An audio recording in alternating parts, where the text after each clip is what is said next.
Je me souviens du jour où j'ai décidé de lancer Signe et que ce serait un peu définitif. Et en fait, on avait tellement des bonnes situations qu'on s'est dit qu'on ne quitterait pas tout pour juste proposer un produit qui n'est pas différenciant. Donc de base, on s'est focus sur le produit dès le premier jour. Et ça a duré plus d'1 an parce qu'au final, entre trouver quelqu'un qui peut innover sur ce produit, qui accepte de travailler des fils qu'on a trouvés, nous, par nos propres recherches, etc., de façon très naïve, déjà c'était difficile. Et à la sortie du premier déconfinement en mi-2020, on est allé à la rencontre d'un producteur en France qui était étonné de nous voir descendre aller le voir parce qu'il a des clients historiques qui lui commandent beaucoup de produits qui ne sont jamais allés le voir et qui lui parlent un peu mal, etc. Donc en fait tout de suite on a créé une relation assez chouette et c'est comme ça qu'on a démarré la R&D. On a été déprogrammé de qui va être mon associé sur M6.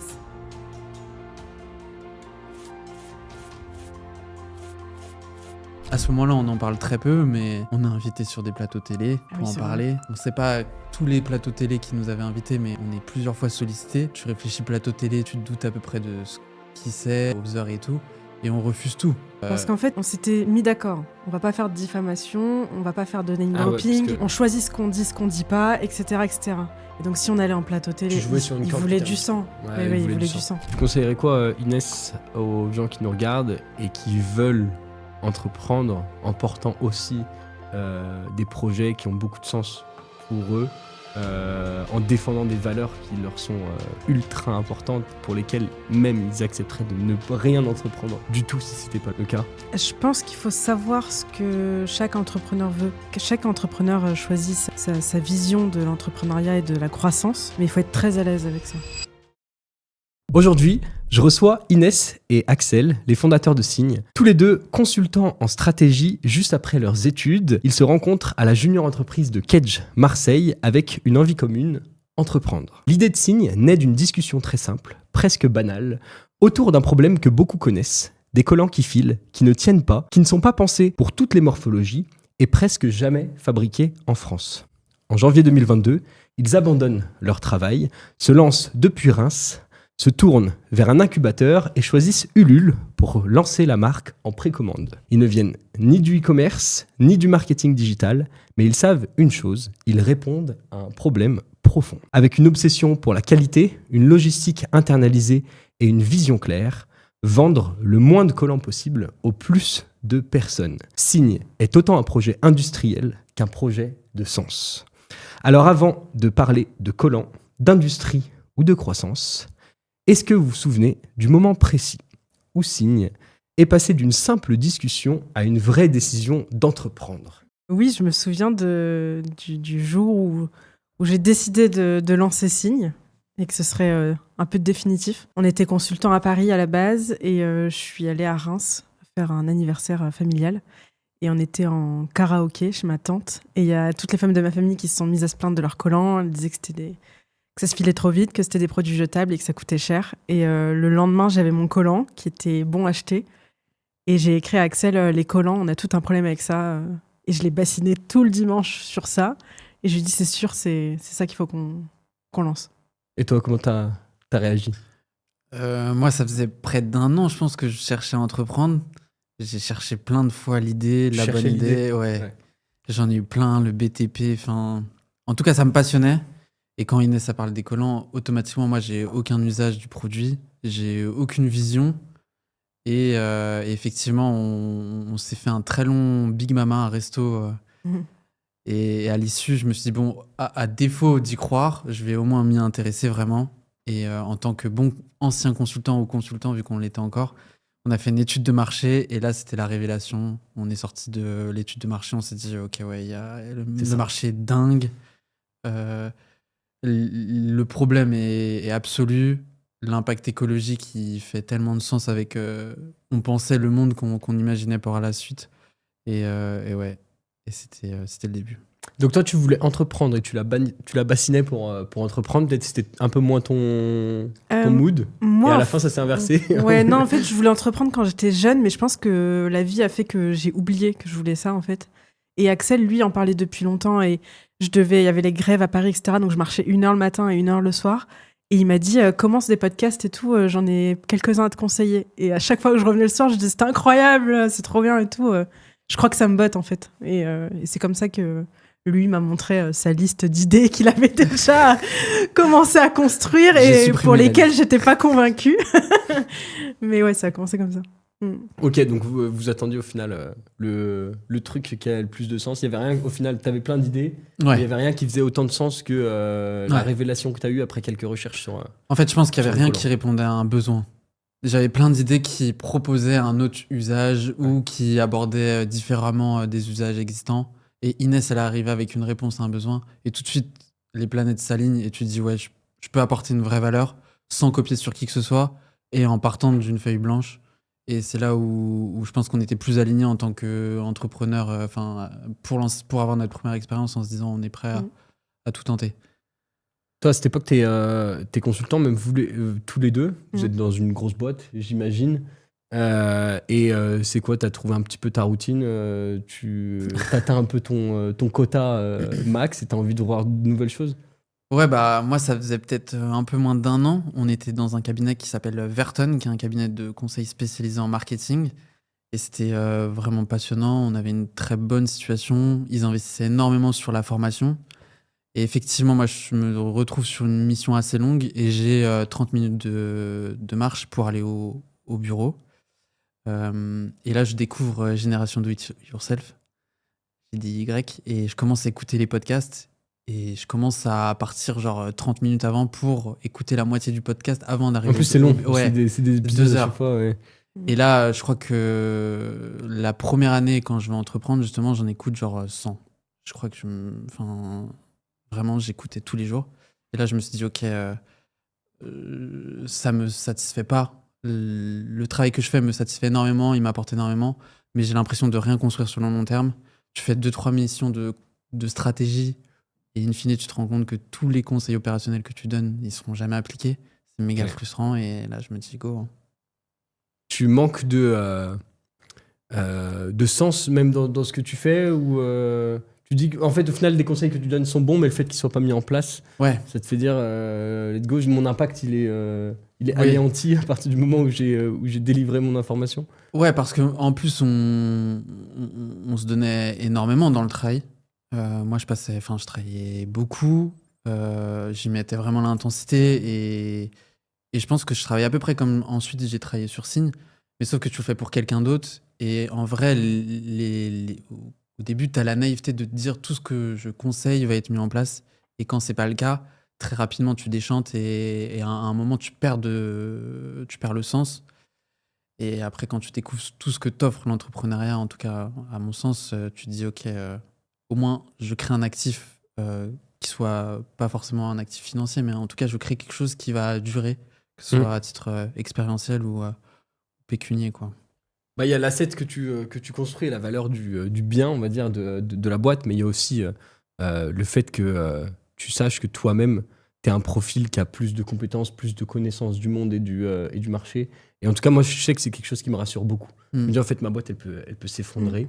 Aujourd'hui, avec ce que je sais faire ou mettre en place, je suis sûr que je peux atteindre plus ou moins le même niveau ou peu importe. Je sais que je peux apporter de la valeur quelque part. Et le simple fait d'avoir cette assurance, entre guillemets, me permet de dormir tranquille. Pareil. Toi, c'était pareil, tu t'ennuyais? Moi, en fait, c'était un peu différent parce que j'avais commencé le conseil dans une mission assez entrepreneuriale. C'était de l'entrepreneuriat dans un grand groupe d'assurance. Et en fait, je kiffais, mais je pensais que c'était ça le conseil. Et quand j'ai changé de mission, j'ai compris ce qu'était le conseil. Et en fait, j'étais sur une mission pour un très beau client. En plus, je voyageais, je déployais un programme de fidélité en Europe. Donc, c'était très cool, mais au bout de 2 semaines, en fait, j'ai déchanté et j'ai dit, mais en fait, c'est pas du tout ça qui me va, en fait, qui me convient. C'est pas assez challengeant, même si c'était en anglais, enfin, je voyageais et tout, c'était super chouette, mais ouais, c'était pas ça ça me suffisait pas, en tout cas, moi, à cette époque-là. Et j'en parlais à Axel, mais lui, il voyait pas de solution, parce qu'en fait, en plus, j'avais signé pour 1 an, enfin, c'était... Puis vous étiez bien payé, sorti d'études, il fallait mettre un petit peu d'oseille de côté. Et en fait, tu peux rapidement te faire prendre au piège aussi par cette situation. Au final, t'as le pied dedans depuis trop longtemps et après, c'est vraiment difficile d'en sortir. Moi, je sais qu'à titre personnel, à ce moment-là, je paye 1 000 € de crédit étudiant. j'ai pas d'autre choix que de bosser. bien gagner ma vie. Ouais. Sinon, très rapidement, je suis face à une équation que je peux pas résoudre. Donc, en vrai, tu le subis aussi un peu. Et quand même, t'es stimulé au quotidien. Tu travailles avec des gens stylés, t'interviens auprès de PDG, de directeurs marketing de grandes boîtes. Automatiquement, il y a un côté un peu autosatisfaction, un peu ego boost, mais qui est rapidement, je pense, nous est passé à nous tous les deux. Et on s'est dit, en fait, effectivement, tu peux rester dans cette zone de confort qui, 10 ans après, à mon sens, peut être une zone d'inconfort. Mais après, chacun a son expérience, chacun sa projection, quoi, et on l'a. Et c'était propre à nous, je pense. Vous vous lancez sur Signe, du coup, on a l'élément déclencheur. À ce moment-là, j'imagine que vous avez fait l'étude de marché. Tu te dis, OK, il y a un truc, le problème, il est réel. Je me balade dans la rue, je le vois, le problème, tout le temps. Je suis en soirée, peut-être même je l'expérimente en live. C'est quoi? Comment vous commencez? Parce que j'imagine que le e-commerce... Déjà, est-ce que vous choisissez de vendre en ligne? Est-ce que la première idée, c'est pas d'ouvrir une boutique en plein centre de Reims? Est-ce que, comment ça se passe? Parce que je le sais, et on se connaît depuis un moment, vous n'êtes pas des purs players e-commerce, vous l'êtes devenus.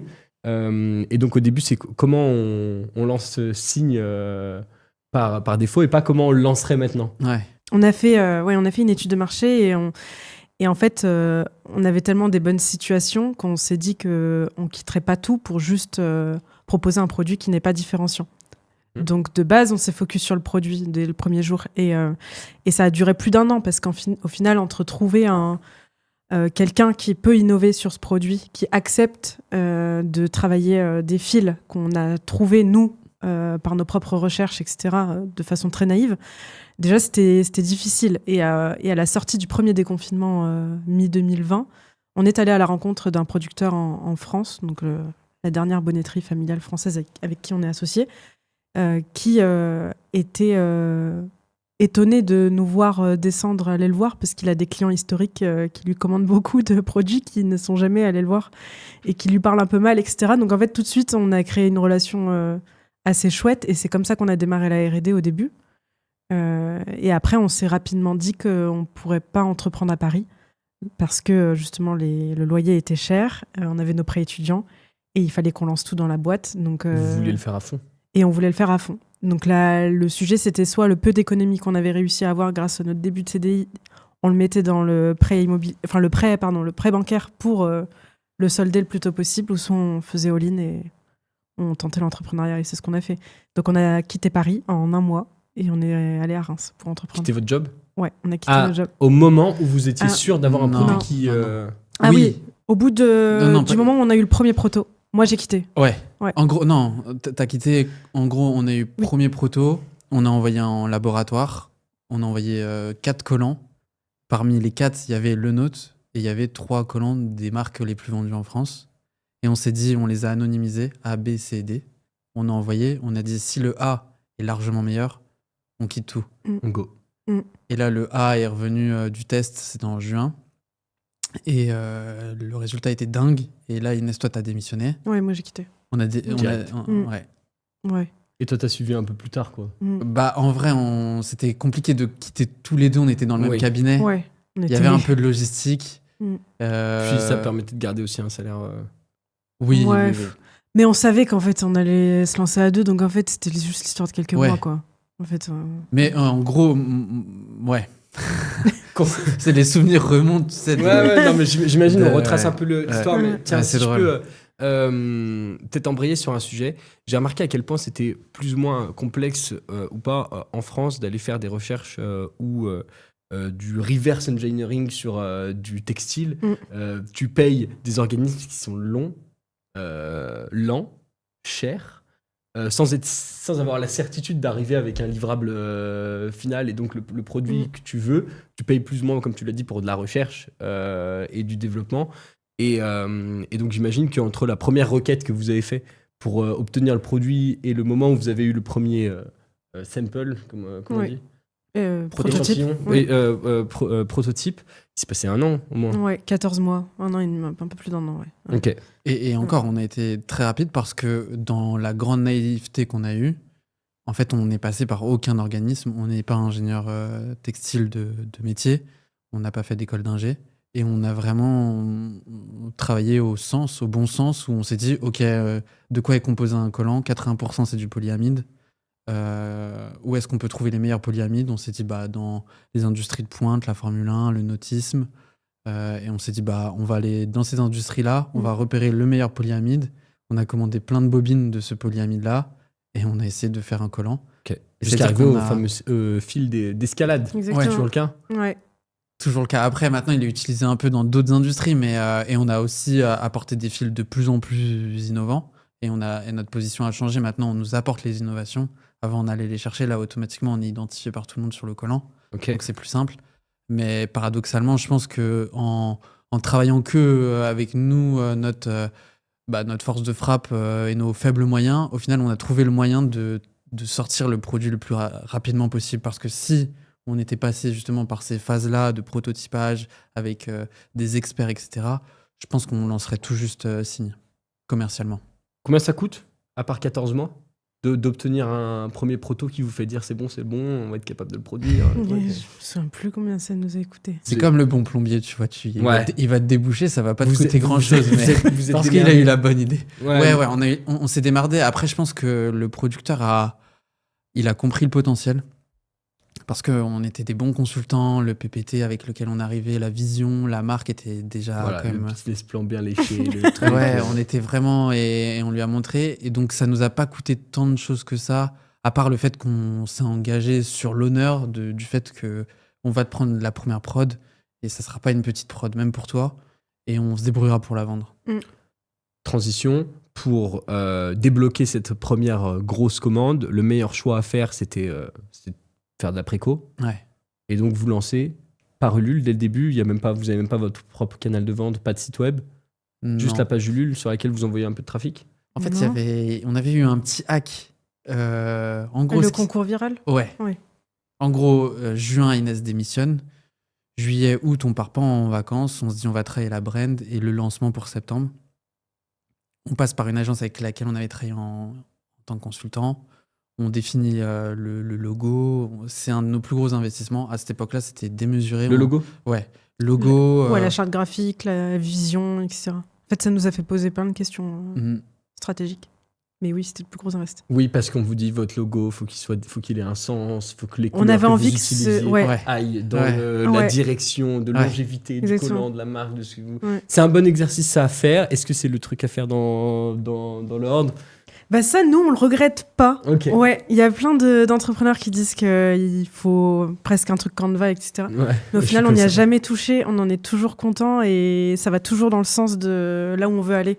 Donc en fait, il s'est amorti plus. On a investi peut-être, si vraiment on enlève tous les éléments identité, etc., on a dû investir 5 000 € dedans.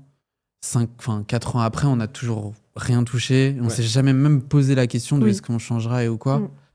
En vrai, ça reste c'est la preuve ultime qu'il n'y a pas un seul et unique chemin. Mais c'est sûr qu'il y en a qui sont plus courts vers les premiers résultats. Oui. Mais vous n'étiez pas là pour jouer pour 2 semaines. Exactement. Quoi qu'il arrive. Donc ça valait le coup de faire cet exercice. Oui, et puis je pense qu'après, tu te bats aussi avec tes armes. Nous, on savait qu'on arrivait sur un marché où il y avait eu énormément de dropshipping. Ou même des acteurs historiques. Oui. En fait, on était pris en sandwich entre acteurs historiques, grande distrib, physique, et e-commerce où tu as des brutes parce qu'ils vendent que du marketing, il n'y a pas vraiment de produit derrière. Donc, un peu d'image de marque aussi. Et là, c'était facile, du moins, d'arriver avec quelque chose de plus solide ou plus proche du consommateur. Incroyable. Donc, du coup, comme on dit, vous lancez sur Ulule et vous arrivez à débloquer instantanément le volume que vous étiez dit. Il y avait le concours viral quand même. Ouais, en fait, on a commencé d'abord on s'est dit que on a ouvert les réseaux sociaux fin août et on s'est dit qu'il fallait un maximum d'emails pour lancer la campagne et pour commencer à se créer une base. Et donc, on a commencé par le CRM et en fait, toutes les semaines, même plus, j'écrivais les newsletters de dire on a bossé sur ça, on a fait le logo, vous en pensez quoi en fait, avant de pousser la page avant la première chose. Une grosse base email de personnes qui étaient intéressées qui vivaient ce problème au quotidien, qui les identifiaient réunis au même endroit. Oui, et on a fait une enquête aussi auprès de 1500 personnes avec tout ce qu'il fallait pour avoir les pain points, les verbatim. On s'est rendu compte qu'il n'y avait pas que le sujet résistance, mais il y avait aussi le sujet de confort. Et en fait, c'est les deux principaux éléments qu'on a mis en avant quand on s'est lancé. En fait, c'est notre première enquête enquête qu'on a faite. Vous auriez tout misé sur la résistance s'il n'y avait pas eu cette enquête, par exemple. Ouais, par exemple. Ouais. Et même le prix aurait pas été celui-ci. Oui. Il y a pas mal d'éléments. Qu'on a cadré à ce moment-là. Et ça fait partie des premiers beaux souvenirs parce que je me rappelle, on avait 10 nouveaux emails par jour et un week-end, 800. Et là, tu te dis, OK. Et d'un coup, ça devient viral. Et on est monté à 8000 adresses email. Et aujourd'hui encore, tu vois, c'est des OP que même maintenant qu'on a 70 000 clients, on se dit, là, si je voulais faire une OP où je gagne 8000 adresses email en très peu de temps, en vrai, je serais très, très satisfait. 15 000 balles, quoi. Ouais. Et à l'époque, on a investi peut-être 800 ou 1000 euros pour avoir 8000 adresses email. Et c'est comme ça que dès qu'on lance Ulule, en vrai... Ouais, on avait rempli l'objectif en 48 heures. Après, c'était l'objectif qu'on avait affiché sur la campagne. On avait forcément un objectif aussi un peu plus élevé d'un point de vue officieux. Il fallait acheter aux producteurs les produits. Mais au final, on a vendu toute la première prod qu'on avait commandée à notre producteur pendant Ulule. Et on a vécu du coup notre première rupture de stock qui sera la première d'une longue série. La première d'une longue série, on en parle un petit peu plus tard. Mais du coup, ce qui est intéressant, c'est quand même que vous connectez avec vos clients cibles avant même d'avoir une page d'atterrissage et de leur vendre quoi que ce soit. Vous êtes déjà en train d'enquêter et de comprendre réellement ce qu'ils veulent, comment ils parlent, comment on s'adresse à eux, ce qu'ils recherchent, pour déjà être capable de l'adapter au premier lancement. Exactement. Mais on a été, en fait, je pense qu'on a été dans cet extrême-là, à être très très proche du client. On s'engageait sur une livraison avant Noël. Et moi, je me dis, on a des clients à Reims à côté. On va les rencontrer. C'était une catastrophe. On s'est retrouvé à livrer 100 personnes, en quelques jours. Mais ça nous a pris... Ouais, c'est horrible. On s'est mis dans une sauce, mais tu t'imagines même pas. Tu livres 100 personnes, c'est catastrophique. C'est... Ouais, puis en fait, t'as même plus le temps de t'arrêter et de dire, de parler, d'aller chercher non. de l'information. Non, parce que t'as rendez-vous à 16h à un point, à 17h à l'autre. T'essayes d'optimiser les trajets, sauf qu'il y a de la circulation. On est avant Noël, il y a le marché de Noël à Reims. C'était catastrophique. On se retrouvait dans des patelins parce qu'on avait pris Reims alentour. Ah oui. En fait, tu te retrouves dans l'Aisne. T'as 1 heure de route pour livrer une personne. Tu te rends compte? Mais au moins, t'as déroulé toute la chaîne. Ah, mais ça a créé des souvenirs. Hein. Je pense qu'on a fait 515 clients sur Ulule. Il y en a peut-être 350 qui sont encore clients. Donc ça veut dire que tu vois, le taux de fidélité, il est dingue parce que justement, t'as apporté tout ce que tu voulais apporter. Ouais, du coup, ça t'a donné envie d'internaliser la logistique, mais peut-être pas d'internaliser l'envoi et l'acheminement du... Ouais, le contrat de collecte La Poste, on l'a rapidement mis en place, quoi, si tu vois ce que je veux dire.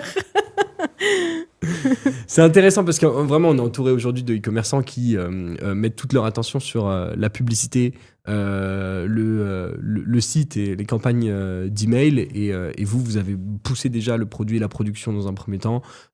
Ensuite, la précommande pour sécuriser du stock et ce fameux engagement avec le producteur, comprendre les clients dès le début avant même de leur vendre. Certains ne parlent même pas à leurs clients pendant les 3 premières années d'opération du business et passent à côté d'informations qui sont tellement précieuses et qui auraient pu être ou amplifier à mort les résultats qu'ils ont eus. Vous internalisez la prod. Il y a plein de choses que vous avez fait un petit peu à contre-courant, on va dire, des pure players en ligne, mais qui sont aussi devenus vos forces aujourd'hui. Vous confirmez encore? Ouais, on en parle encore en ce moment, beaucoup en ce moment, mais oui, non, on a voulu écrire la très très très belle histoire. Mais forcément, ça a ses limites parce que du coup, ça a nécessité qu'on soit partout avec Axel, qu'on fasse du market, de la logistique, du RH, du SAV, de tout. Enfin, jusqu'à les 2 premières années, on faisait le SAV nous-mêmes. Donc à un moment donné, Axel, il faisait 4 heures de tickets par jour. Alors que la journée, elle est longue. Hein. Mais on a poussé les extrêmes en fait sur chacun des pôles et on a vu les limites aussi de ça. Mais ça nous a permis de vraiment installer la marque et effectivement nos clients on sait ce qu'ils attendent et on sait ce qu'ils aiment pas et on sait beaucoup de choses en fait et ça a beaucoup de valeur. Donc on fait le salon Made in France chaque année. Axel et moi on fait pas de pause, on est tout le temps en train de vendre, et ben en fait, en 4 jours, tu as des learnings que tu mettrais peut-être 1 an et demi à avoir. En fait, tu sais quel produit il faut cutter, tu sais quel produit il faut changer, quels produits sont attendus, et c'est assez fou. Vous avez tout poussé à l'extrême sur le lancement, et aujourd'hui, vous êtes, on est quoi, 4 ans plus tard ? Ouais, 4 ans. En train potentiellement de remettre en question quelques fondations pour pouvoir mettre votre attention aussi à un meilleur endroit, continuer d'avoir plus d'impact sur Signe et de continuer de vendre un max de collants aux moins de personnes. Ouais. Je pense que la vision qu'on avait, effectivement, nous, on apprend le e-commerce, mais en fait, on apprend à lancer une marque et on se dit quelle marque on aimerait avoir et quelle marque dans laquelle tu investirais. Et tu crées une marque, mais sans avoir derrière les tenants et aboutissants et qu'est-ce que ça implique, aussi bien financièrement que d'un point de vue ressources humaines, charge mentale. Et en fait, en définissant un peu cette marque qui, à notre sens, était parfaite, en internalisant la logistique, tu vas vite, tu peux écrire un mot. C'est-à-dire les 2000 premiers clients, ils recevaient un mot à la main. Et au début, le mot, il était long. Genre... Puis maintenant... maintenant, il est imprimé. Mais parce que tu peux plus. Parce que tu fais 20 000 colis, les 20 000 colis, c'est un CD qui écrirait les mots.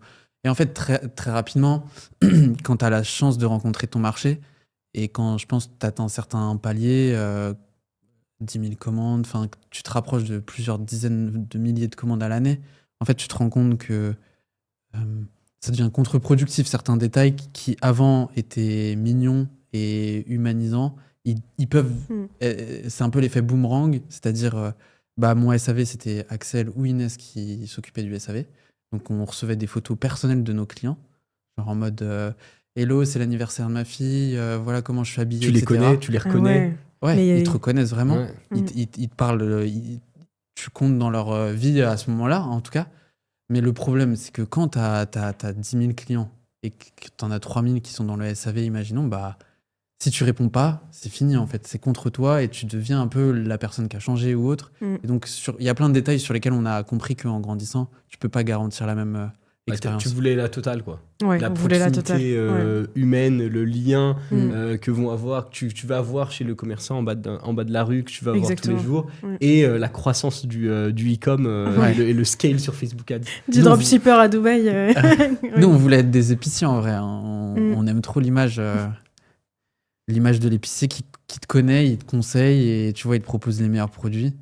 Sauf que le principe du e-commerce fait qu'il y a du volume. On a eu beaucoup de médias grâce aussi à cette belle histoire. Ouais.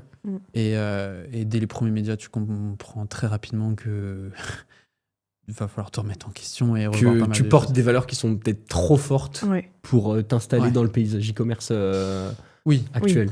Oui. Sur le collant, je pense qu'en plus, on est un peu des ovnis où la proposition de valeur, je pense qu'elle est inégalée. Mais elle nécessite énormément d'investissement. Nous, il y a 7 étapes de fabrication, il y en a 4 qui sont faites à la main. En France, c'est devenu très très rare d'avoir un produit textile qui est réalisé de façon artisanale et qui doit être en plus produit de façon industrielle. C'est-à-dire qu'on parle de plusieurs centaines de milliers de paires. C'est-à-dire, quand même, on doit résoudre une équation en France, qui est très très compliquée. Et je pense que maintenant, on échange, nous, avec les leaders du marché, les PDG des grandes marques de collants, etc. Ils nous disent, va falloir trouver des solutions par la suite qu'on n'a pas encore trouvées, nous. Alors, si vous la trouvez, celle-là, après, on est preneur, mais... Ok, c'est intéressant. Et quand on voit vos sourires, on voit que vous remettez en question justement ces parties-là et que vous n'avez peut-être pas forcément anticipé à quel point la lourdeur que ça pouvait être au début. Vous avez été aussi victime de votre succès par le fait que votre produit et votre proposition aient rencontré son marché et qu'en plus de ça, elle a été diffusée par des canaux que vous ne maîtrisiez pas à l'époque et où maintenant vous savez que vous devez appuyer un petit peu plus dessus. Comment ça se passe quand vous découvrez les Facebook Ads, les clavios, le truc? C'est quoi qui c'est qui fait la grimace en premier et qui c'est qui dit vas-y on met les mains dedans, on n'a pas le choix? Moi j'ai pas le réflexe de mettre les mains très rapidement. Moi c'est comme ça qu'on s'est rencontrés. Le e-commerce, je comprends pas pourquoi on a 1,5 de taux de conversion. Je me dis c'est catastrophique, on va mourir le mois prochain. Je me dis je vais aller voir l'expert du e-commerce, du CRO, etc. Je fais mes recherches, je tombe dessus, je te contacte. Pareil sur le CRM, je me dis, bon, bah, on a 35% de taux d'ouverture. Je me dis, c'est catastrophique, on va mourir. Je vais voir l'expert de l'emailing. Et c'était Hugo. Et à l'époque, il me dit, non, mais no stress. Alors que toi, Inès, je pense que tu as une autre vision du truc où tu te dis, vas-y, je vais rentrer dans le email, je vais envoyer mes newsletters. Et c'est un peu, on est rentré, je pense, sur 2 tempos totalement différents et 2 approches différentes de comment on va lancer les choses. Moi, c'était plus en m'entourant et je pense que Inès, naturellement, toi, c'est plus en faisant. Oui, on est très complémentaires là-dessus. Ce qui est toujours le cas. Ce qui est toujours le cas. Je doute pas que vous soyez toujours complémentaires. Ouais. Mais est-ce que toi, t'es toujours un petit peu plus. Moi, j'aime bien être dans fonceuse. l'action, ouais. J'aime bien être dans l'action. Et justement, j'aime moins les moments un peu plus stratégiques où il faut se reposer, réfléchir, prendre des grandes décisions, etc. Enfin, en fait, j'ai pas peur de prendre des grandes décisions et de prendre des risques. Mais j'aime pas ces moments-là, quoi. C'est long, je trouve ça long. Ouais. T'aimes bien quand juste ça débite. Ouais, c'est ça. Et ça t'envoies avance. des mails, Là où ça toi, tu vas avance, peut-être tu prendre un vois, petit peu plus t'analyses. de recul, aller chercher de l'information et du conseil. Ouais. Là où toi, tu vas apprendre en faisant. Ouais, exactement. Moi, je suis très rationnel, très cartésien. J'ai envie de connaître tous les chiffres. Moi, j'ai la vision de Signe à 5 ans, sans faire le mec. En vrai, je pense vraiment. Sauf que tu te rends compte aussi de l'écueil de ça. En vrai, si tu n'arrives pas à délivrer ta vision à 1 an, ta vision à 5 ans, elle n'a aucun sens. Et tu vois, tu l'apprends au fur et à mesure. Et je pense qu'aujourd'hui, on est encore plus complémentaires qu'on l'était au début. Parce qu'on a très bien compris quelles étaient les limites de nos fonctionnements respectifs. Oui. Et aujourd'hui, on se dit, il faut encore plus qu'on se divise et diviser pour mieux régner. Chacun a ses sujets, chacun essaye de les traiter en prenant aussi comment l'autre ferait. Et on essaie de se reporter.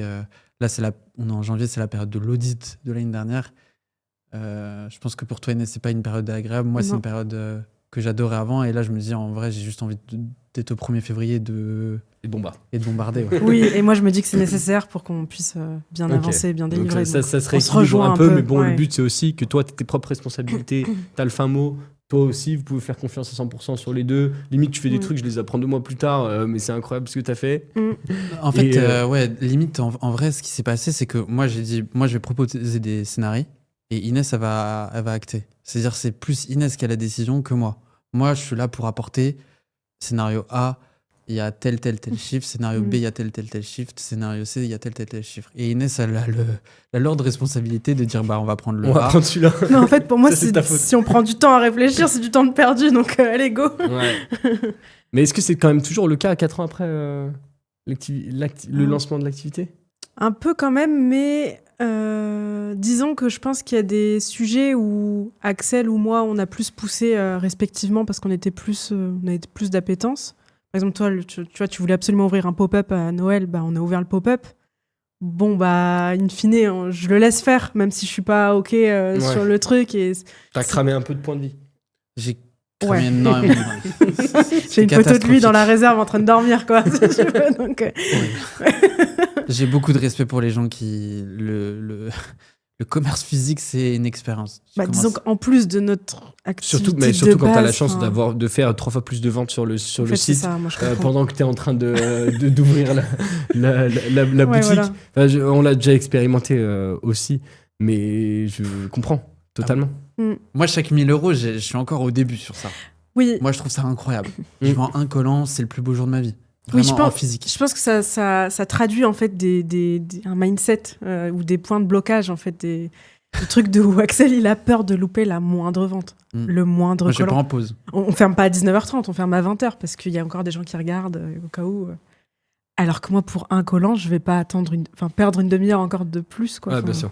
Surtout qu'encore une fois, ton site, il ferme pas. Oui. Il y a un QR code sur le... Ouais, c'est ça, exactement. Et ça crée du FOMO. Moi, c'est pire en plus. Mais après, t'as des biais d'autoconfirmation parce que tu vois, je vais attendre à 19h30. À 19h31, il y a un énorme entrepreneur de Reims. Il a 40 salons de coiffure. Il me dit, vas-y, il faut qu'on fasse un truc ensemble. Et je me dis, Et là, il me dit, tu vois, j'ai bien fait de pas fermer.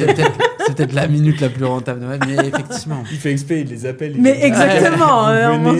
Sur LinkedIn, j'arrête pas de faire des posts et après les gens ils viennent normal.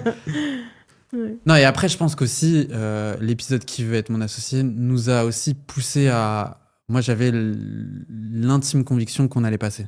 depuis la saison 0. Oula, tu tentes un sujet clé. Non, ouais. Non, mais en tout cas, je pense que, tu vois, une fois qu'il t'est arrivé ça, donc depuis la saison 0, je dis à Inès, on va passer. En fait, dans aucun monde, on va pas passer, sinon ils arrêtent l'émission sans nous.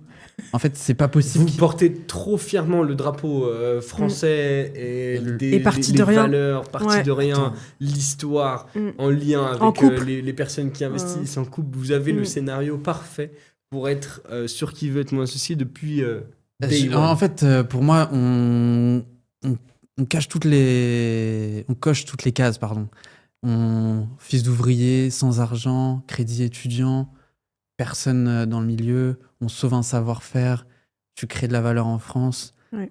Ça aurait été le remerciement total des choix parfait. que vous avez faits. En fait, on s'est dit, mais... Ça aurait pas résolu vos problèmes de production. Non. Non. mais on a bien fait de trimer pour ça, parce que ça y est, on va enfin avoir une récompense au bout de 3 ans. Ouais. Et chaque année, moi, je me disais, ça va le faire, ça va le faire, ça va le faire. L'année où ça le fait, je me dis, je l'avais dit. Quelques mois après, ça tourne. Tempo. Et là, je me dis, ok, bah là, il faut se remettre. Tempo, parce que vous montez Signe, évidemment, il y a des hauts et des bas dans l'aventure, mais vous développez quand même une croissance qui est tout à fait honorable dans votre milieu, en partant de rien, comme tu dis, en contrôlant la production, le stockage des produits, vous faites tout à la maison, vous demandez rien à personne, plus ou moins. Toi, tu vas chercher du conseil, toi, t'opères comme une malade. Et oui, je me souviens, parce qu'évidemment, on se connaît depuis plus ou moins les débuts de Signe, on en parlera un petit peu plus tard. Vous êtes enfin sur Qui veut être mon associé. On se retrouve en appel. Tu me le dis en mode, ouais, bon, Thomas, faut que. Let's go, quoi. On y est. Tu me le dis beaucoup plus tard, hein. Tu me le dis après le moment où vous avez déjà fait un max de stock, vous avez mis beaucoup d'investissements, techniquement. Vous êtes au courant que vous allez passer sur Qui veut être mon associé 6 mois avant, un an avant? En fait, ça a pris 1 an, mais à chaque étape, tu pouvais sauter. Et donc, en fait, le tournage, c'était 8 mois après. Donc, c'est après le tournage qu'on s'est dit... Moi, j'ai dit à Axel, franchement, on va pas rentrer dans le détail, mais au vu du tournage, c'est sûr qu'on va passer. C'est tellement... C'est fait pour la télé, ouais, voilà. Ah ouais.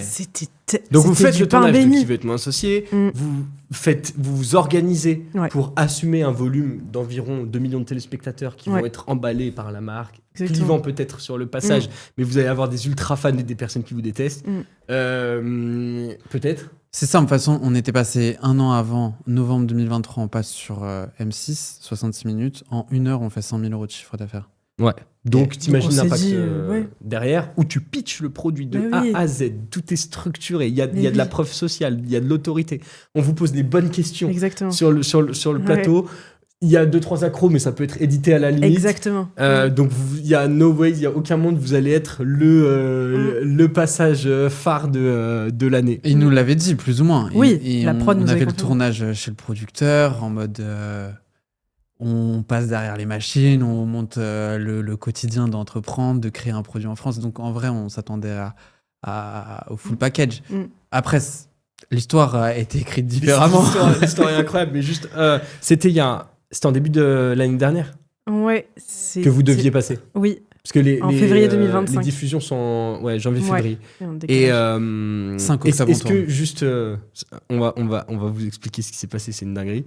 Mais est-ce que aujourd'hui c'est toujours un truc sur lequel vous avez une boule ici à chaque fois que vous en parlez, ou une année plus tard, c'est limite une opportunité que vous avez eue de pas avoir été diffusé, ou un apprentissage que tout peut être retourné à n'importe quel moment et que rien n'était jamais acquis? Vas-y, Axel, commence. On est très différents là-dessus. Moi, mon combat dans la vie, c'est l'injustice. Ok. Je pourrais m'arrêter là. Mais en vrai, pour plein de raisons, et il y a énormément d'aspects positifs au fait de ne pas avoir été diffusé, déprogrammé sur le long terme. À court terme, mais je l'avais dit à la prod, je trouve ça extrêmement dangereux pour des entrepreneurs. La façon dont s'est passé le tournage.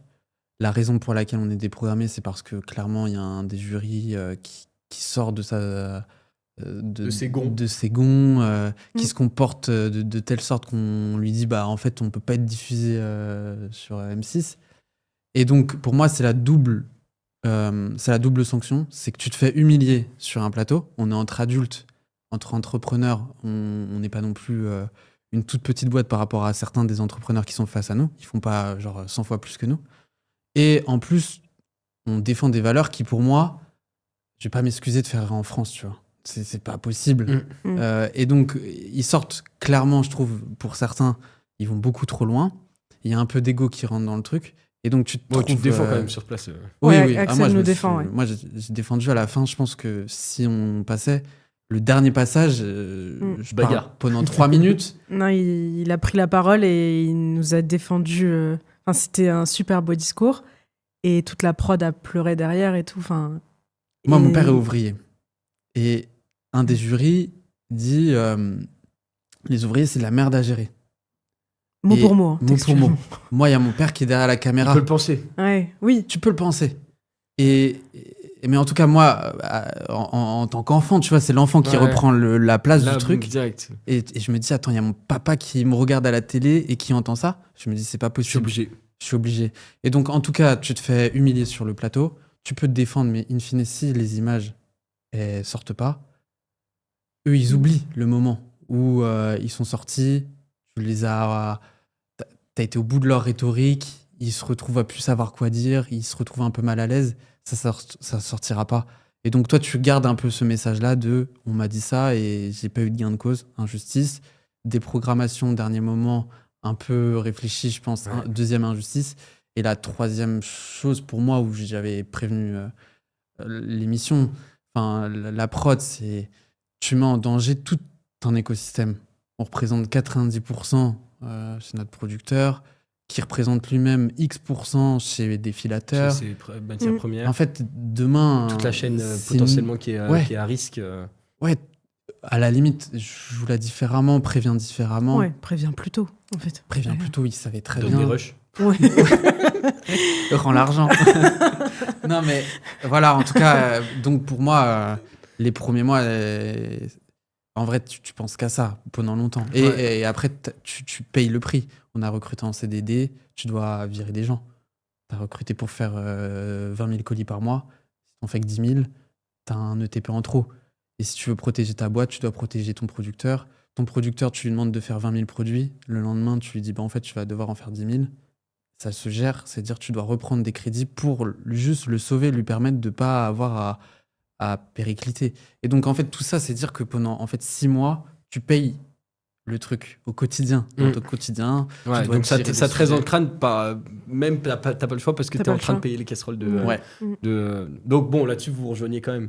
Un petit peu, mais tu vois, c'est marrant parce qu'on croisait plein de gens qui disaient, parce qu'on avait lancé l'opération Qui veut encourager le Made in France après, là, qui nous a valu bien des sujets.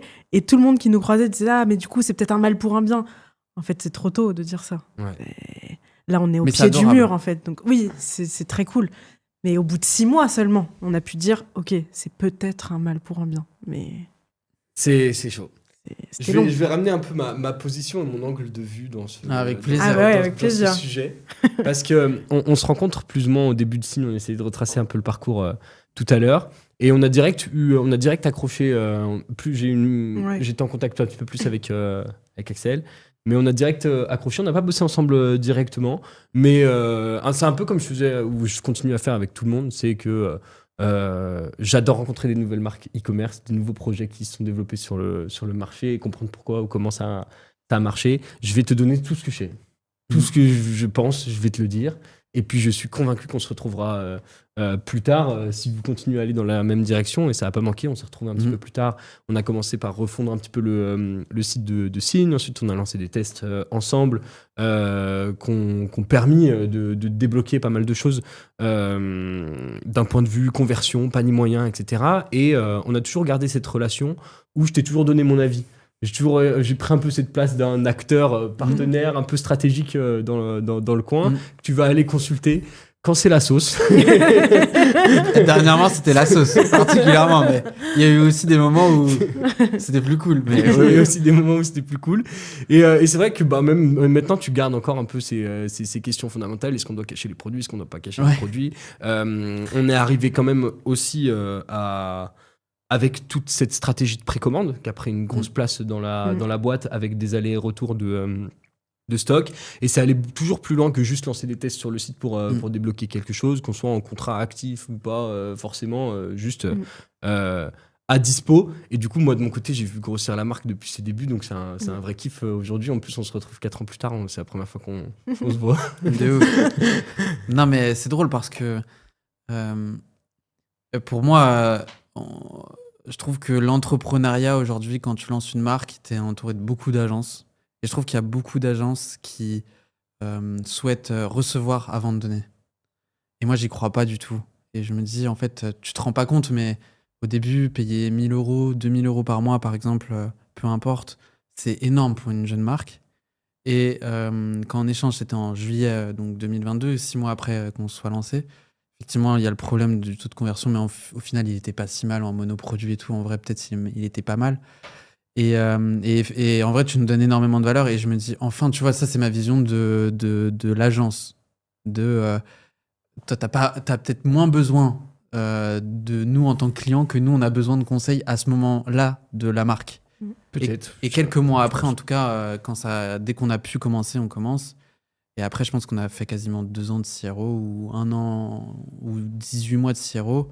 Et je pense qu'on est passé de 1,5 à quasiment 3% de taux de conversion. Et il y a certaines trouvailles qui resteront mythiques. Les garanties, moi, j'en ai pas mal quelques-unes en tête. Les quantités sur l'offre.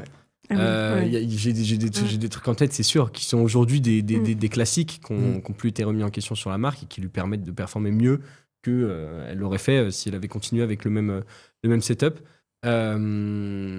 Mais ouais, alors est-ce que j'avais besoin de toi en tant que client? De toute façon, je pense en tant qu'agence, c'est ma position de continuer à faire de l'acquisition et d'aller chercher de nouveaux clients. Mais par contre, j'ai toujours eu cette approche où je suis honnête. Si je pense que c'est pas le bon moment, je vais te le dire. Et puis encore une fois, t'es voué à grandir et le moment, il arrivera. Et donc, si j'ai de l'information que je peux te donner, je te la donnerai. Et en plus de ça, on a eu un bon feeling, un bon fit humain, donc encore plus avec plaisir de continuer à suivre. Et ce qui est marrant, c'est qu'au final, c'est un bon learning aussi en tant qu'agence. Limite, 1 an plus tard, tu m'as dit, c'est bon Thomas, je suis prêt. Je suis prêt, on commence quand? Il n'y avait même plus à... Ouais. En vrai, je pense que... je vais pas faire la leçon aux agences et tout, mais en vrai, t'as bossé avec plus d'agences que moi. Dans une stratégie de création de valeur à l'échelle vraiment macro, France, etc., je me dis, je préfère aider 500 petites marques, et sur les 500, si je les aide, il y en a au moins 20 qui vont devenir des grosses marques, et sur les 20, il y en a peut-être 5 qui vont devenir clients chez moi. Et tu vois, à force de laisser ces 500 marques un peu vivoter, pas avoir les bons conseils, etc., bien sûr que personne ne va s'en sortir. La plupart des founders n'ont pas de réseau e-commerce. Tu veux lancer un e-commerce, c'est très compliqué. Ça reste un business qui est, pour moi, un des plus durs. Aujourd'hui, on a du recul. Pour moi, tout en haut, tu lances une marketplace, plusieurs marchés, etc. Très, très compliqué. Ensuite, un e-commerce. Pour moi, lancer un SaaS, par exemple, est beaucoup plus simple que lancer un... T'as moins de choses à gérer. Oui. Après, encore une fois, t'as décidé d'internaliser la logistique. C'est ton problème, en fait. Donc, tous les conseils que tu peux prendre, effectivement, peuvent changer le cours de ta boîte. Et pour reprendre un petit peu le fil et refaire le lien avec qui veut être mon associé, c'est vrai que, comme je t'ai dit, j'ai toujours été là un peu en appui ou donner mon avis sur les sujets stratégiques. On a craqué plus ou moins la précommande. C'est pas du tout grâce à moi, mais je t'ai donné mon avis sur la manière dont on pouvait le mettre en place, comment on pouvait suivre le stock, que en fait tu pouvais vendre, voire même vendre plus à des périodes où t'es pas capable d'envoyer le produit. Ça fait sauter parfois des barrières mentales où tu t'es dit, mais c'est inconcevable que je vende si le produit n'existe pas, même si j'ai fait un ulule pour lancer la boîte. Et je me souviens quand on fait la strat plus ou moins, alors je me souviens quand tu me dis qu'on passe sur qui va être mon associé, et je me souviens du moment où on est en appel, on est en live et tu reçois l'information comme quoi tu es déprogrammé de qui va être mon associé pendant qu'on est en call. Toi, je crois que tu t'effondres à peu près au même moment. J'étais malade, donc j'étais à l'appart et je venais de recevoir le call. Et donc j'appelle Axel et... Et c'est quelques semaines avant d'être diffusé, c'est même quelques jours. C'est une semaine. 10 jours avant le premier Mais non, épisode. il nous appelle le vendredi et le mercredi, il y a le premier épisode. T'as tourné depuis je sais pas combien de temps. vrai. Tu t'es staffé, t'as fait le stock qu'il fallait, t'as mis un investissement colossal sur la table. Et tu te dis, en fait, après tant d'années, c'est maintenant que ça paye. Et quelques jours avant la... Non, mais ils se rendent pas compte. En fait, personne peut se rendre compte l'énergie qu'on a déployée pour réussir à produire dans ces quantités-là. En fait, c'est dire qu'il y a eu peut-être 3 boîtes différentes, 3 entreprises qui sont sorties de leur zone de confort, le filateur pour faire assez de fils, le producteur pour faire assez de produits. Tous ces gens-là, ils sont battus, ils ont recruté, ils ont formé. Parce que nous, on leur dit, demain, on veut 150 000 collants. Ça se fait pas du jour au lendemain. C'est le principe du Made in France. T'es en rupture de stock en ce moment, alors que ça fait 4 ans que t'existes. Donc j'imagine que les 150 000, tu les imprimes pas du jour au lendemain. Non, mais et pourtant, on arrive sur des volumes quand même très importants. Je pense qu'on est sûrement la marque de collants Made in France qui vend le plus de collants en France, en 100% Made in France, comme on les fait.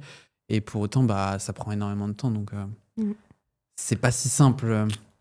Donc on se retrouve à faire une strat. Donc alors, moi déjà, j'apprends la nouvelle. Je dis, bon, allez... Axel, faut voir le positif. Mais bon, je pense que c'est un peu trop tôt. Il y avait tous nos partenaires historiques sur les ads, il y avait sur le CRM. Vous étiez tous autour de je crois que pile quand t'apprends le truc, non. Moi, je te sors un peu je te sors un peu des trucs positifs. Thomas, je dois raccrocher. Je crois que c'est pas le moment. Il y a toute l'équipe. On se rappelle la semaine d'après. On se rappelle la semaine d'après. On dit allez. Moi, je t'ai envoyé un message. J'étais là direct. Je t'ai envoyé un message. Je t'ai dit mec. On se laisse pas faire. On fait un plan. On fait un plan. T'as du stock. Pareil, c'est une première exceptionnelle. T'as du stock. T'as le meilleur setup. T'as le meilleur setup pour. Non mais tu vois, tu te rends pas compte, mais dans ces moments-là, le fait que tu dises vas-y, il y a des trucs à faire et tout, que tu nous soutiennes et que tu nous aides à lancer l'OP qu'on a lancé. En fait, ça n'a pas de prix, mais on met les mains genre, et là, tu sais qui est là pour toi à ce moment-là. En vrai, on a eu 2 agences et qui s'en tape. Ça. Ouais, exactement. Ouais, limite. Parce que en vrai, on a l'annonce le vendredi. C'est dur. Moi, j'appelle la prod. Je comprends pas. Inès, c'est total. C'est la première fois en 3 ans et demi à l'époque que tu prends un jour d'arrêt. J'étais malade. Je comprenais rien à ce qu'elle me disait. Arrêt pas payé. Et en fait, tu passes ton week-end et tu fais tes calculs. Et on arrive dans des saisons où nous, on était saison 5. Tu arrives dans des saisons où tout le monde a compris que c'est le moment. Donc tout le monde va au bout de ce qu'il peut faire comme stock. Et nous, on avait plusieurs marques qu'on connaissait. Il y a déjà des preuves. On les a vues. En plus, nous aussi, on a eu des clients qui ont été diffusés les années précédentes. Ça fait que augmenter en plus l'impact que l'émission a. T'as le setup qui est parfait. Ça faisait que. All-in. Moi, genre all-in aussi. Ça faisait que. Mais en tout cas, nous, on se dit, il faut y aller à 200%. Là, t'es déprogrammé, tu fais tes calculs. Tu te dis, en vrai, j'arrête toutes les agences. Donc, c'est-à-dire lundi, on commence. On a commencé le truc en mode on cut. Et moi, je me suis dit, mais mec, qu'est-ce qu'on s'en bat les couilles qu'on cut. Bien sûr, on cut. Mais on cut et on fait la strat. Ouais. et en vrai, je me rappelle, c'est simple. Donc, on fait la com. Le mercredi, lancement, on lance la com sur LinkedIn, moi. Inès, toi, Insta TikTok. Moi, je te repeins le site en bleu. Ouais. Non, mais ça, c'est quelques jours après parce que on fait la com. Tout pète sur les réseaux sociaux. Plusieurs millions de vues, on n'avait jamais fait ça. Et ensuite... Après, tu communiques sur LinkedIn. Est-ce que c'était le meilleur ? Bon, on va pas refaire la stratégie. Toi, t'avais... Moi, j'ai fait 1 million d'impressions. Ouais, sur LinkedIn. Et j'ai fait, 3 millions de vues, toutes les vidéos cumulées. Tes posts, ils ont pété direct. Du coup, moi, j'ai l'impression que ça m'a aussi encore plus engagé en disant, vas-y, et encore, on vous a pas mis en avant et on aurait pu, mais à l'époque, c'était pas c'est pas évident. Le but, c'était de vendre des collants. Mais en tout cas, c'était de vendre des collants et un peu aussi se sauver. Et en vrai, quelques jours après, on fait le site et on passe, je pense, 19h, 23h à faire le site pour lancer l'OP. Il veut encourager le Made in France. Qui veut on remasterise leur logo. QVE QVE. Et après, à un moment sur LinkedIn, je voyais, il y avait des hashtags qui veulent MIF de gens qu'on connaissait ni d'avant ni dev. C'était incroyable. Et ce soir-là, on reçoit la lettre de mise en demeure de Kivema. Ah oui, on est encore en live. On est en encore live. Ouais. Vous recevez la mise en demeure de Kivema parce que vous utilisez des assets visuels, parce que vous parlez du truc. On vous demande de retirer les blasons, les trucs. Ah, jamais. Ah, ça, jamais. Et en fait, t'as poussé, ça a duré quoi, 3 semaines au final, l'opération? Une semaine. Ouais, une semaine. Ok. Ouais. En organique, quasi. Ouais. Intégralement. Ouais. Ouais. Et on est en rupture sur toi, tu fais une vidéo sur TikTok avec quelques larmes, une vidéo qui est incroyable. Pareil, en fait, le buzz, il arrive depuis LinkedIn, mais il arrive aussi sur tous les autres canaux. Les emails sont brandés aussi à la couleur du site, et je pense que l'audience qui vous fait confiance depuis le début se réengage encore plus. Ouais. Et en fait, au final, vous n'avez pas 2 millions de nouveaux téléspectateurs ultra engagés, prêts à acheter et sortir la carte bleue, mais par contre, vous solidifiez encore plus tout ce que vous avez construit jusqu'à maintenant. Et à ce moment-là, on en parle très peu, mais on est invité sur des plateaux télé pour en parler. On ne sait pas tous les plateaux télé qui nous avaient invités, mais on est plusieurs fois sollicités. Tu réfléchis plateau télé, tu te doutes à peu près de ce qui c'est, aux heures et tout, et on refuse tout. Donc on se dit, en plus, ça veut dire qu'on a même tout ce qui est articles, presse et tout, on refuse tous les témoignages. Ouais. C'est-à-dire que... Parce qu'en fait, on s'est dit, on s'était mis d'accord. On va pas faire de diffamation, on va pas faire de name dropping. On choisit ce qu'on dit pas, etc., etc. Et donc, si on allait en plateau télé, il voulait du sang. Il voulait du sang.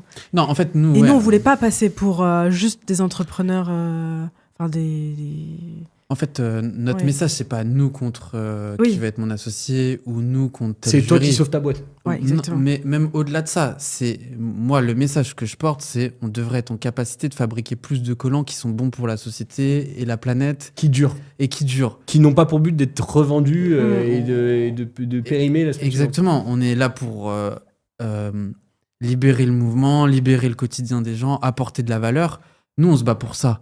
Tu nous enlèves ça. Et tu mets à risque notre société, on y croit profondément, on pense qu'elle est bonne à trop de points de vue, on est obligé de réagir. Et on voulait rester sur ce créneau-là on réagit pour la mission et les valeurs, mais on va pas aller dans le sensationnel pour que Axel et Inès soient connus ou Exactement. autre. Et je pense qu'avec du recul, ça, on a bien fait. Oui. Et là, on en parle un peu en rigolant, etc. Mais pour revenir, ça aura beaucoup plus d'impact si on avait surfé à ce moment-là. Surfscale. La calée, écrivez Surfscale si vous êtes encore si vous êtes encore à ce niveau de la vidéo. Incroyable ce passage. Non mais j'imagine le truc en interne.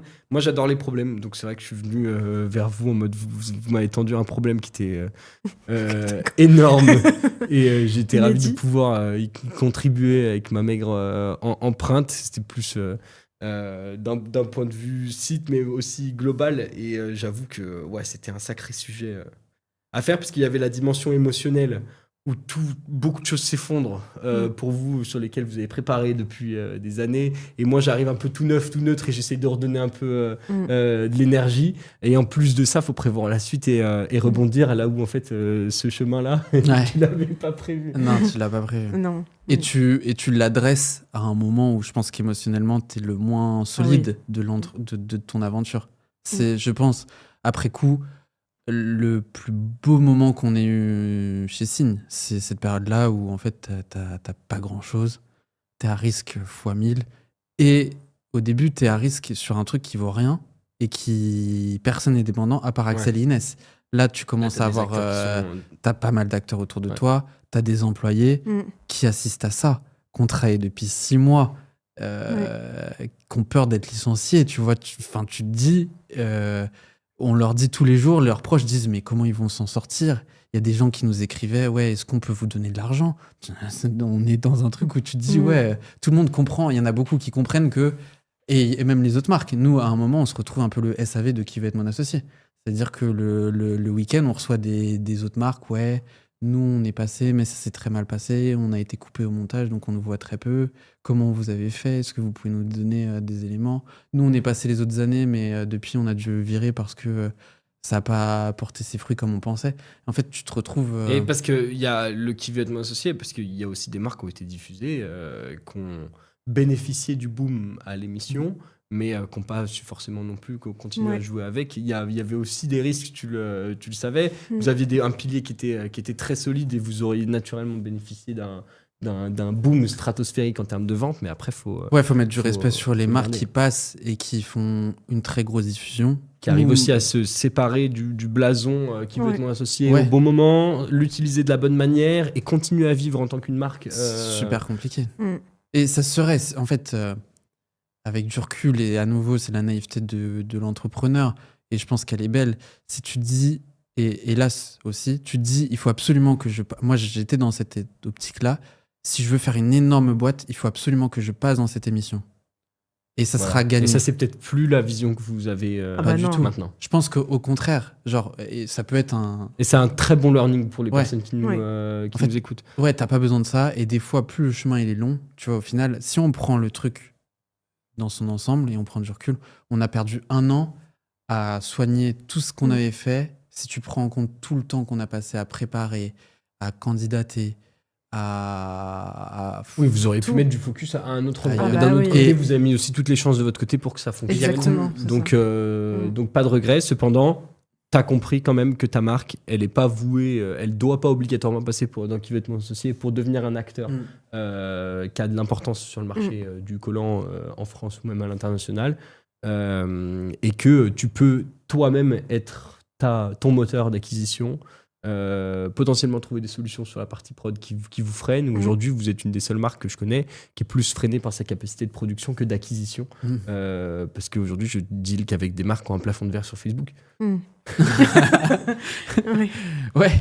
on aimerait bien attendre.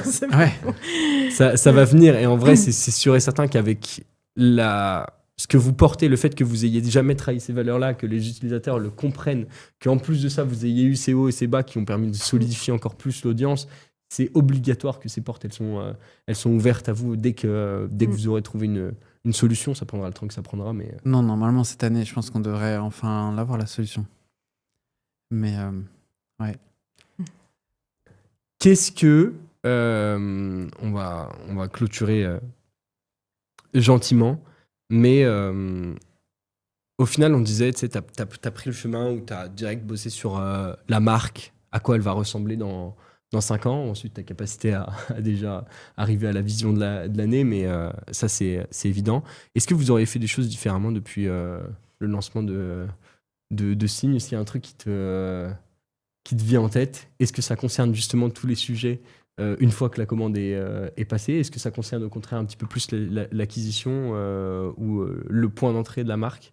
Moi, je pense que naturellement, avec du recul, il n'y a pas un truc où je me dis j'aurais voulu le faire 100% autrement.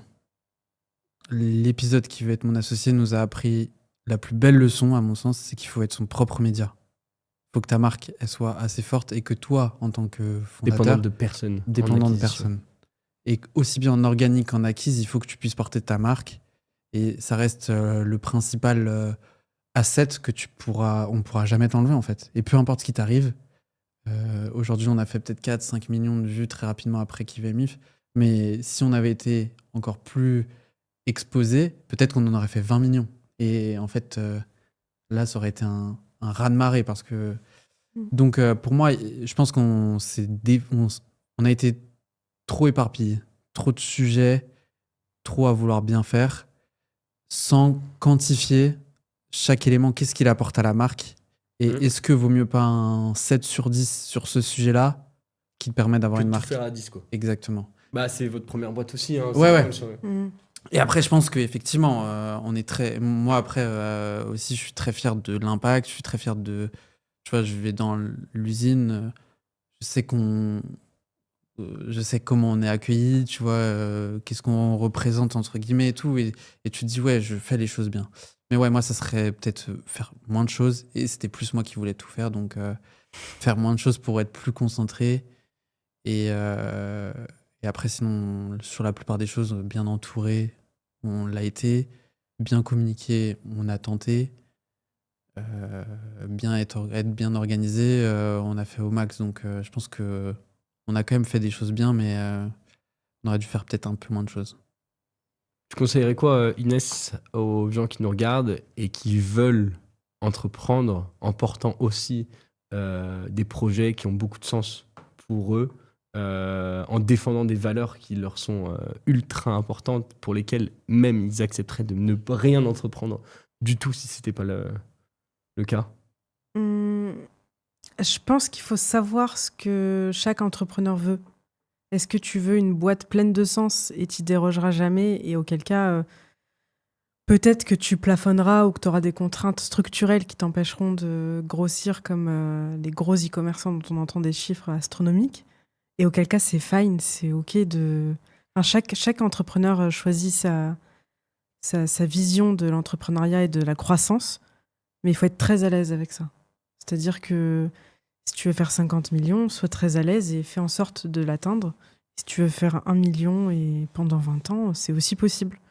Mais je pense qu'il faut être sûr de ce que tu veux et après l'assumer et mettre les moyens en fonction des résultats que tu veux obtenir. Si tu veux juste de l'oseille, tu peux trouver le produit qui a le plus gros rapport entre besoins profonds sur le marché et zéro contrainte logistique. On peut l'imaginer ensemble tout de suite, hein, je pense. de création. Te concentrer à fond sur l'acquisition et mettre 100% de ton attention là-dessus et le bombarder dans tous les sens. Et plus ou moins, tu réuniras plus de chances de ton côté pour te concentrer sur le pilier fondamental qui est le plus important pour toi, qui est de faire un max de CA.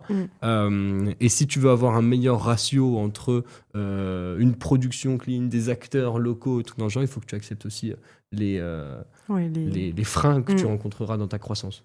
En fait, pour moi, il n'y a pas de bon ou de mauvais choix, parce que par exemple, le fait qu'on ait choisi la North Face de l'Everest, tu vois.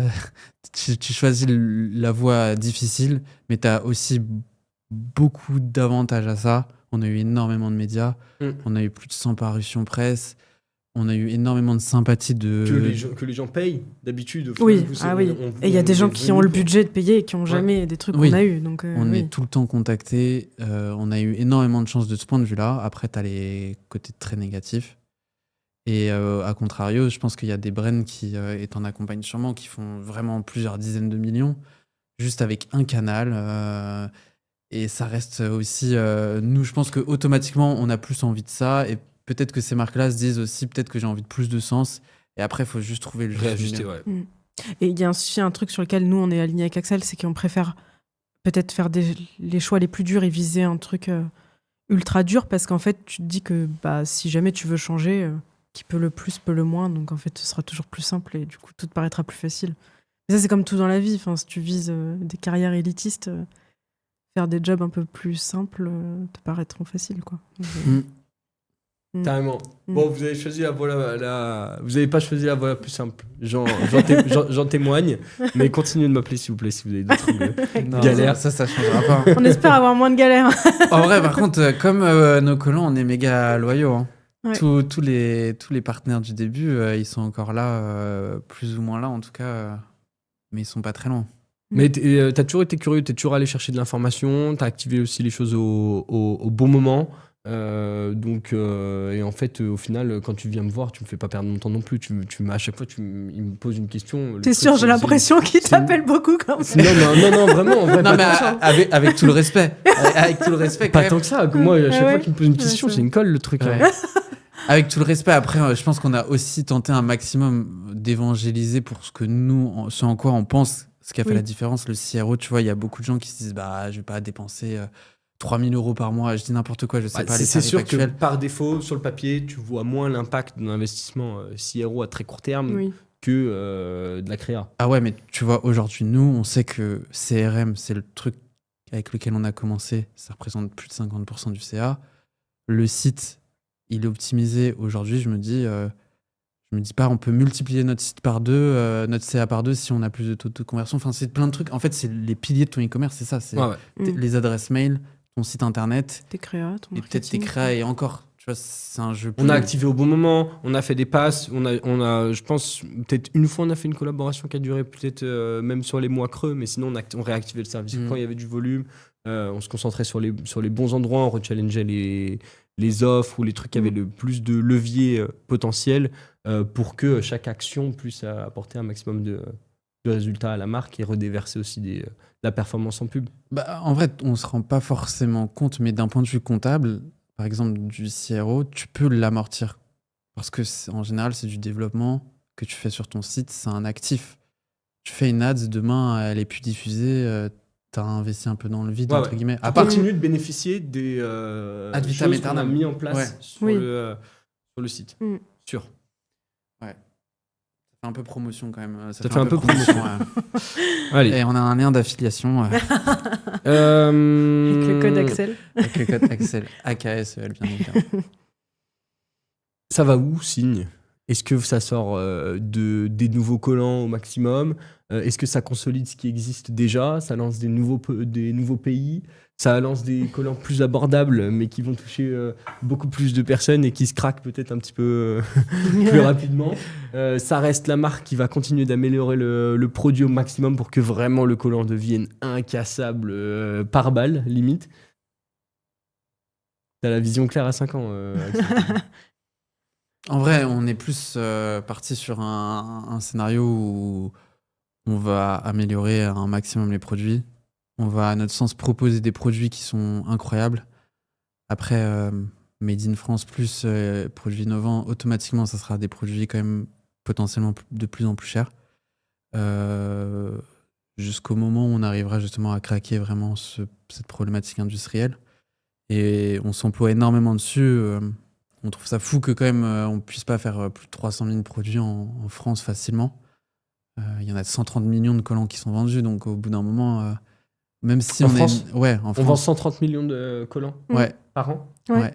Et t'es capable d'en produire. Et vous êtes capable d'en produire au max ? Franchement, bien produits, 300 000. C'est une goutte d'eau.